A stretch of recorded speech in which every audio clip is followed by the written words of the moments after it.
Ankafaliana no iarabanantsika tsirairay avy any tokantrano any zay mpanaraka ny fandaharana na amin'ny fahitalavitra na amin'ny tambazotra serasera. Miarabantsika tsirairay avy atao amin'ny fiangonana ihany koa manona ny fitahin'Andriamanitra sy ny fahasoavan'Andriamanitra ho amin'ny tsirairay avy. Za te ilaza androany anio ianao dia ho afaka mifatotra, ho afaka amin'ny blocage arabola sy ny amin'ny arakasa amin'ny anaran'i Jesosy. Amen.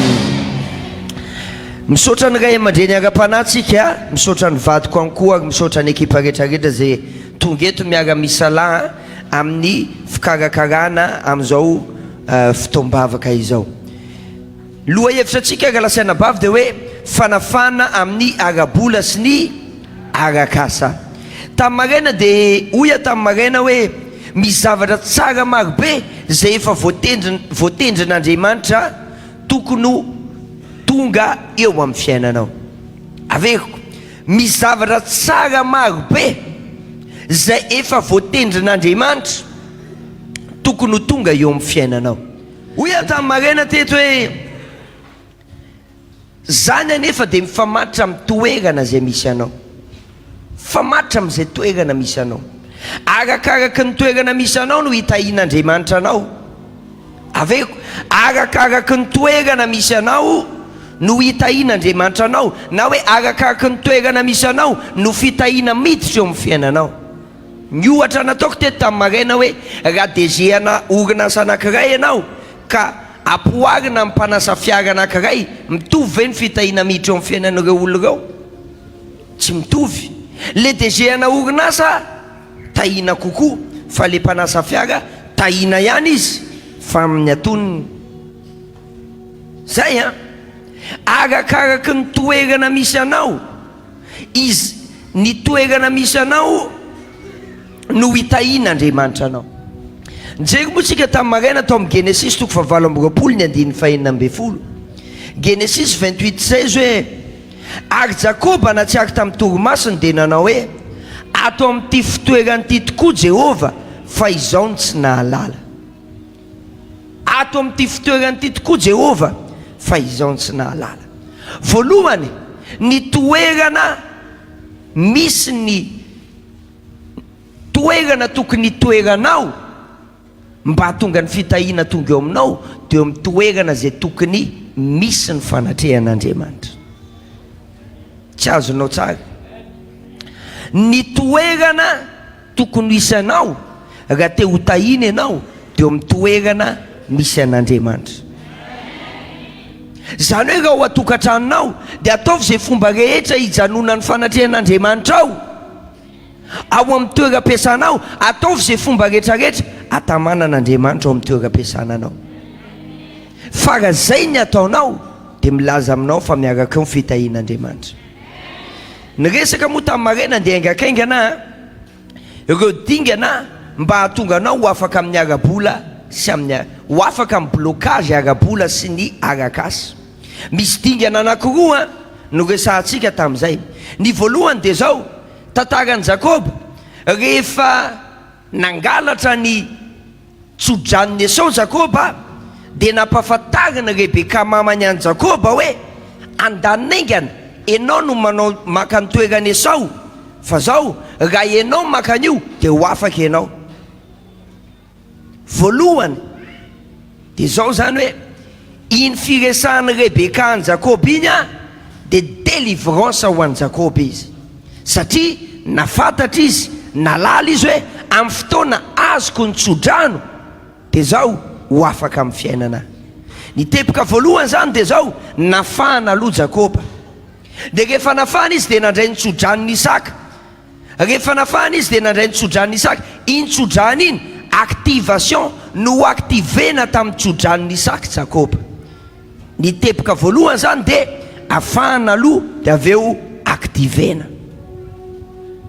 Ohatry no ataoko anao rehefa avy eo analan'izay zavatra rehetrarehetra mamatipatitra anao satria ny olona mifatotra no afana amin'ny alalan'ny délivrance dia vita zay anonona tso-drano anao hiactive an'le fananakarena sy le fitahiana eo amin'ny fiainanao. Ohatrany hoe tsy dia mila an'le izy ianao. Lelera mahatonga an'io. Tepika faharoa, mitoera eo amin'ny toerana izay tokony hamokaranao eo amin'ny tany tsara, tany efa vita karakara. Ahoana ny hafantarana fa tsy eo amin'ny toerana tokony misy anao ianao? Voalohany, ny situation misy anao no miteny aminao. Raha hitanao situation fiainanao hoe tsy mivoatra fa eo any eo, efa miteny zany le situation hoe tsy toerana tokony hitoeranao eo, na ara-panahy io na ara-nofo. Amen. Ny faharoa, tsy mahavokatra mihitsy ianao eo amin'le toerana. Ambolenao zao rehetrarehetra zao, mamboly voanjo ianao fa mamboly katsaka ianao fa mamboly zao rehetrarehetra zao, tsy mety mihitsiny. Toerana tsy natokana ho anao io. Na io toerana ara-panahy hoy ateo, na toerana ara-nofo. Ny toerana ara-panahy dia zao, arakaraky ny tahina ny ara-panahinao zay sy Paoly apôstôly no hitahina ny nofotsika. Rehefa mbany ny ara-panahinao dia manaraka an'izany koa ny fitahina eo amin'ny fiainanao. Ny ahafantarako zany ny degré ara-panahinao dia hita aty ivelany, satria ny vono hamantarana ny afaka ampiana kely ve manjary miteny mafy be, ampio kely fotsiny zafady. Vony hamantarana ny azo. Amin'ny ara-nofo koa dia ohatr'izay, tsy mamokatra mihitsy ianao. Tepika voalohany zany a, ny ahafantarana fa toerana tsy tokony hitoeranao io dia ny situation misy anao. Ny faharoa, tsy mahavokatra mihitsy ianao na amin'ny ara-panahy na amin'ny ara-nofo. Ny fahatelo, ny olona manodidina efa ampitenenin'Andriamanitra foana fa ianao tsy miheno. Manodidina anao, mety mimpanompon'Andriamanitra, mety ny olona fiarahamonina eo amin'ny lakoro anao efa manao toetra tsy zaka, efa mandroka anao akolaka hoe melana reo eto amin'ity toerana ity, fa ianao mbola mizigizigy amin'ny hevitra ao, za tsy hiala. Ny antony dia tsotra, satria eo amin'ny toerana io mety tsy eo ny toerana tian'Andriamanitra amokaranao, tsy eo ny toerana tian'Andriamanitra ambolena anao. Amen. Ao vetsika. Mety efa mandroka kolaka izy amin'ny alalan'ny tohiteny, efa miteny ny mpanompon'Andriamanitra, dia ozy ianao tsy ho anahy zany teny zany fa ho an'ny rakoto, tsy ho anahy zany fa ho an'ny rasoa. Matoa ianao na ino an'le teny androany, ho anao zany le teny. Amen. Inona ary ny tokony ataonao? Tepika voalohany, mila mihaino ny feon'ny ray aman-dreninao ianao, fa tsy miteniteny fahatany ny tenin'ny ray aman-dreninao na ara-panahy na ara-nofo, fa tagidalana avy amin'Andriamanitra matoa miteny izy. Mila mihaino ny feon'ny ray aman-dreninao. Any amin'ny Genesis 7:20 ny 9:7 dia niteny Rebeka, andany ianao izy maka an'le tsodrany dia mialahy eto an-tanàna eto. Any amin'ny Genesis 28 indray mandeha rakainga antsika, Genesis 7:20 ny 1 sy 2, Isaka indray no niteny, andany ianao izy makany amin'ny Labana dadatoanao, any ianao no mipetraka ozy izy fa tezitra mafy aminao Isaka. Ny tepika voalohany zany dia zao, mila mankatoa ny teniny odio ray aman-dreny, fankatoavana voalohany, faharoa fahatokiana, fahatelo fifandraisana na relation. Fifandraisana, relation. Omeko sombitsombiny ianao ireo olona zay nambinin'Andriamanitra vokatry ny fankatoavana sy ny fahatokiana n'Andriamanitra. Voalohany, Genesis 7:1 ny 1 sy 2.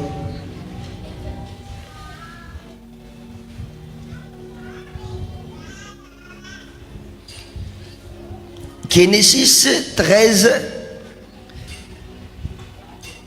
1 et 2. Ozy ny tenin'Andriamanitra amin'ny anaran'i Jesosy.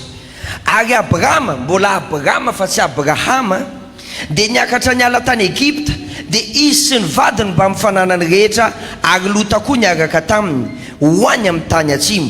Ary Abrahama nanana harena be, dia omby amanondry izy volafotsy ary volamena. Nanana iny Abrahama?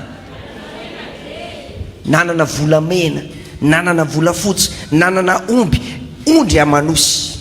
Ny antony dia satria zao Abrahama dia notahina tamin'ny fotoana ny ala tamin'ny firenena ny aviany, nankatohan'Andriamanitra izy. Rehefa ny ten'Andriamanitra hoe mialahy eto amin'ity tanàna na lehibe anao ty, mialahy eo amin'ny taniny ray aman-dreninao, dia inona nataony? Teny vizy hoe fa tsy maintsy miala Andriamanitra. Misy an'izany manko le olona raisiketo rehefa manohy hevitra, ialahy ho any io trano io, fa pastera tsy maintsy miala. Za sy Andriamanitra, ary Andriamanitra koa sisy eo hivantana aminao eo hoe tena enony tenin'ny pastera fa mariny zany, fa tsy maintsy amin'ny alalako izy no miteny. Dia zao noho ny fanajana fankatoavana zay nataony Abrahama, dia hoy ny tenin'Andriamanitra hoe nanana arena be izy. Noho ny fankatoavanao, omen'Andriamanitra n'le arena ny andrasanao hatramin'izay anenao amin'ny anaran'i Jesosy. Amen. Verina amin'ilay Jakoba teo tsika. Jakoba dia nambinina rehefa nandeha nifindra toerana mba hiary hipetraka amin'ny labana dadatoany. Genesis 32:11. Genesis 2:3 ny 1:20. Hoy ny tenin'Andriamanitra amin'ny anaran'i Jesosy, tsy mendrika ho nahazo na kely akory aza aho tamin'ny famindram-po rehetra sy ny fahamarinana rehetra izay nataonao tamiko mpanomponao, fa tsy nitondra na inona afa-tsy nitehako ihany aho fonita ity Jordana ity, nefa ankehitriny efa tonga toby roa aho. Inona dikan'izany? Efa tonga nanankareny Jakoba, niala tany amin'ny Isaka izy, tehana ihany no entin'ny tany. Fa noho ny fankatoavana an'Andriamanitra dia naninona? Lasa tonga toby roa, zany hoe lasa nanankareny izy. Fatelo, Rota 1:9 hatramin'ny 7:10, ohatrany lava be zany Rota zany a.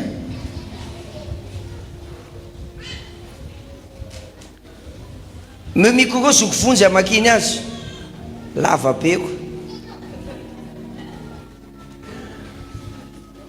Rota 1:9 hatramin'ny 7:10.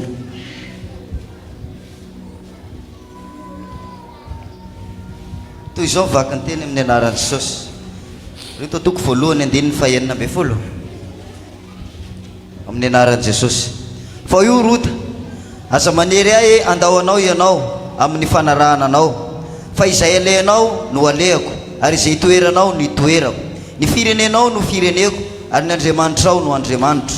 Iza no resana Rota amin'io? Ny rafozam-bavany. Rafozany toy izao ary, izay tany afatesanao no afatesako, sady any koa no andevenanahy. Ataony Jehovah amiko ane izany, eny mihoatra noho ny izany aza, raha tsy ny fahafatesana ihany no ampisaraka antsika.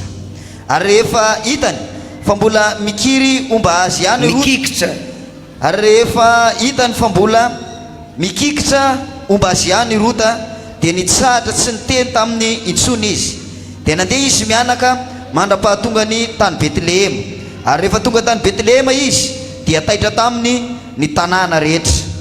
Ka hoy ny vehivavy hoe nombo ve rehity fa hoy izy taminy. Zay ajanontsika hatreo, Naomi nambo ve ity? Ito le resaka fahatokina. Na dia maty ary ny vadiny Rota, dia nijanona niaraka tamin'ny rafozany foana izy. Dia rehefa tonga tany amin'ile tanàna anankiray izay nalehan'ny rafozany izy, noho ny fahatokina nananana, dia nahita ny Boazy. Dia rehefa nahita ny Boazy izy, dia lasa nitahina izy mianaka. Zany hoe noho ny fatokinao na ny amin'ny toeram-piasananao ary aza ty kely, so dia hoe ty bizina kely tsika, na ny famerim-bola tsedaka, na ampiakarina ny vidin-javatra dia apokany ny ambony. Fitiava kely mitondra loza, fa ny fatokina misitina fahita-pity. Nahita fity teo anatrihan'ny Boazy izy ka lasa panefoefo. Resaka nresantsika teo zany tamin'ny Abrahama sy Jakoba fankatoavana. Resaka ny Rota indray tsika fahatokina. ndao antsika iresaka ny relation. Genesis 3:7 ny 2 sy ny hatramin'ny 5 sokovonjy Genesis 3:7 ny 2 hatramin'ny 5.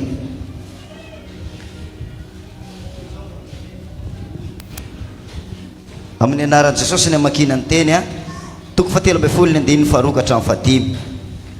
Ary Abrahama nanana rena be a dia omby amanondry sy volafotsy ary volamena, ary mbola nandeha ihany izy ka nifindrafindra hatrany amin'ny tany atsimo ka hatrany Betela. Ary Betela izay niorenan'ny lainy tamin'ny voalohany. Teo anelanelany Betela sy Ai dia teo amin'ny tany izay nisy ilay altara nataony tamin'ny voalohany. Ary dia niantso ny anaran'i Jehova teo i Abrahama.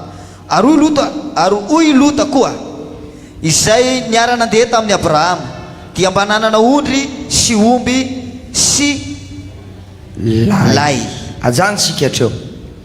Lota dia nambinina tamin'ny fotoanany arahany nandeha tamin'ny Abrahama ifindra ho any amin'ilay tany nampanantenan'Andriamanitra.